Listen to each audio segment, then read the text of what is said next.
Chicago Brewing Company. There's no tanks here yet. There's no beer other than Miller High Life, but you can help yourself to. This is a brewery that we're opening. It takes so long to make the brewing equipment, so it's being built now, and it'll come in October. So for the meantime, it's 12,000 square foot of this building. There's space above us and below us. All the brewing is going to be down here. We're going to keep all of this, rustic looking walls and floors, and it's going to be brand new brewing equipment, so it's going to be a good contrast there. Where we're standing here is using a forklift path, so we'll be moving all these forklifts through here and moving pallets from side to side. All the bottling is in that room right there. And then the fermentation is above. It's stored below there. And then also, when we're all done, it's going to be about a 30-person tasting room against that wall. So you'll be able to sit here and talk to the brewing staff as they're working and ask them all sorts of questions and try to stump them and all that. So our first beer is going to be March 4th of next year. It's the 175th anniversary of the city of Chicago. So it's a good time to right before St. Patrick's Day. Yes. How many tanks and how big are the tanks? The tanks are huge. We're going to be doing about a 60-barrel brew house, which is one of the bigger ones. You got the room? Yeah. We have the room, but there's also going to be not much left over. And what's the difference between your beer and what's being produced? There's a lot of good breweries in Chicago. They all doing something different. But what we're going to do is really big, crazy, bold beers. Really strong ones, higher alcohol, a lot of interesting ingredients. We have a lot of access to ingredients here with the the baker that's moving in, the mushrooms, the microgreens, all the aquaponics that they're doing here. We have a guy that's growing us chilies downstairs, all these different styles. They're making some really interesting beers, especially the beers that are being served in our tasting room. Those are ones we can go a little crazy with. Are you the master brewer? I am. I'm one of them. Yeah. We're kind of sharing it because it's me and my brother. Okay. There's a brewery here called Two Brothers. We can't take that name, so we got to leave that to them. But the two of us, we have to run the business, so we're going to be hiring a head brewer too. And you have experience doing this? This is our second brewery. Oh, you're good. This I'm is our second. Yeah, really good. Yeah, you got a puppet. Exactly. Wow. Okay. All the questions listed on the board. This is our second brewery. There's one that we had in Oakland, California that we sold to our partner. We had distribution in Northern California and parts of San Diego and LA. Yes. So, are you taking them upstairs? I'm taking them upstairs. Oh, okay, yeah. Once you're done with your tour, if you want to walk around, there's some Miller High Life here with your names on it. Help yourself. Because we don't have our beer yet. Maybe not you, but everybody else. 21. Oh, you are? Oh, okay. Okay, so we're going to keep going on the tour, but you're welcome to come back and talk to Samuel and his brother Jesse if you like.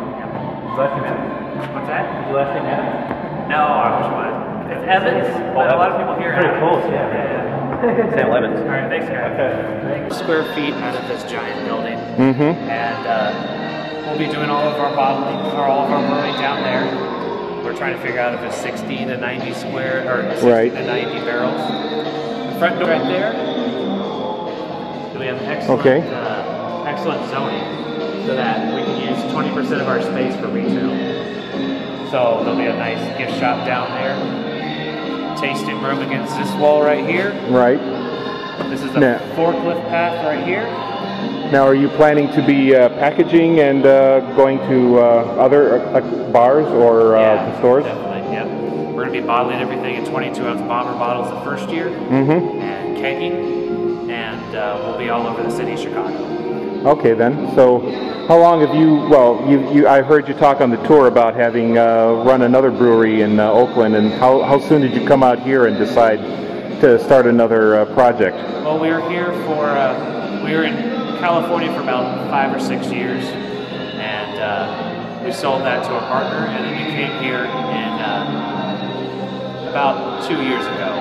What was the name of the former? It was Lucky Hand Brewing Company. Okay. Yep, and it's still in operation, and So we came here and we've been working on this for about 2 years, but we've been at this location for about 3 months. All right. It's a very self-guided and potentially dangerous tour. Here are a bunch of pipes and components over there, just with a chalk outline saying salvaged pipe waiting to be reused. It's incredible that someone can look at a space like this and foresee a modern type vertical farm operation. And there is so much space like this in this city, one has to wonder that this is going to be the next trend. Conference and education room up ahead. Let's go have a look. So we're recreating a little lot system here. Plants use the waste from the fish and use the waste from the plants. In the back, we're building a germination system. That's going to be a hydroponic germinating system. We're going to put lots of little plants in there and get them from seed. So this is where the fish are or will be. And yes, it's hard to tell from here, but they do have the fish growing in here already. So this is a system that is at work.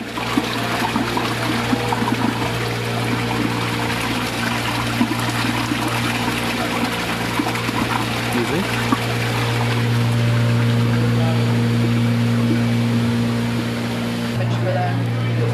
Have you considered using your waste to raise bugs like black fly larvae grubs or perfect food for fish? Most of the organic waste is going to be going straight into the biodigester. So that's going to take 18 tons a day of material. Okay. So we can't even produce enough waste here to keep that going, but we're leaving a lot of the neighboring food businesses, so it's otherwise a disposal. So you are going to depend a lot on the neighbors for raw materials too. Some materials like that. And See the digesters around here? Well, we have a grant in progress to purchase it. It's probably about $1.5 million or so away. It's a moonshine still, right? They have there's a tiny little model of one. All of that. They still are in existence, but this plant has been empty for about 5 years. They were in business for 100 years, and then one day everybody came in, they got their paycheck and their pink slip, and they said, we're moving to Indiana, we don't need you anymore. So 400 people worked here. They were working 3 shifts a day, so this was continuously working for almost 100 years. Started as Bueller Brothers and then became Pure Foods. This is where they would bring the short trucks in. We're not doing those small volume things, so we're moving all the loading dock facilities to the back of the building. And this will be a new entrance where you come up and you actually can come in here, you'll walk up a ramp. There'll be living walls, and there will be growing hops and other things that are related to the building. The fish need a short period of time, a week or so, where they are actually in clear water to get any off flavors out of the fish. So we'll have big tanks here where the fish will be in big tanks here, and they'll be getting cleaned out, and they'll also be the big mature fish, so they'll be visually interesting. And then you come in here and we'll have, I think we're going to have a wall made out of like crushed steel here with water going through it and the plants growing out of it. And so this will be kind of your entrance to the building. Just give me a second. I'm going to just say, if anybody, if you want to just look in this room off to my left, this is one of the old coolers, and it has a lot of what was originally in this building, which is this rail system. This rail system went throughout the entire building, and they would take hams and meat things, and they would move it around on this. We are keeping the rails and everything in this room. This is going to be a room that will be a multi-purpose room. We can do seminars, we can do training, there can be art exhibits. We'll also have an exhibit here that shows a lot about the back of the yards, the meat processing industry. We'll have that in here, and so you'll be able to see that at the same time. This is a pretty historic site. The road that goes behind our plant used to be the entrance to the Arbor meat facility. So if you read the book, The Jungle, of one of them, but the smokehouse went the entire length down to where that light is down there. And so it was 40 feet long and 25 feet wide and 13 feet high. And it operated 24 hours a day, 365 days a year. Is that why it's still... I'm sorry, is that why it still smells of smoke, or is that just the barbecue downstairs? Every time we cut into this, a little bit of au jus ran out. So, the interesting thing about this building was that there was a hot side of the building and a cold side of the building, and they were physically separated. They had all different crews that never worked, and so we have open houses like this, and people come and meet people that they worked with for 25 years that were on the other side of the cold wall, and they never had met them before.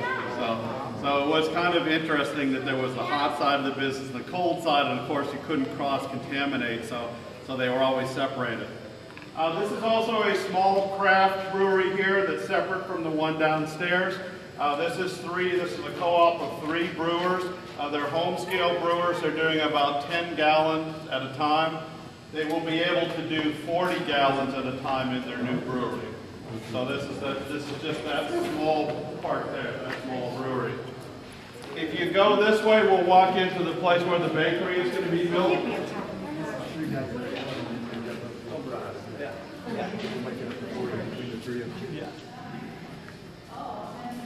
Yep.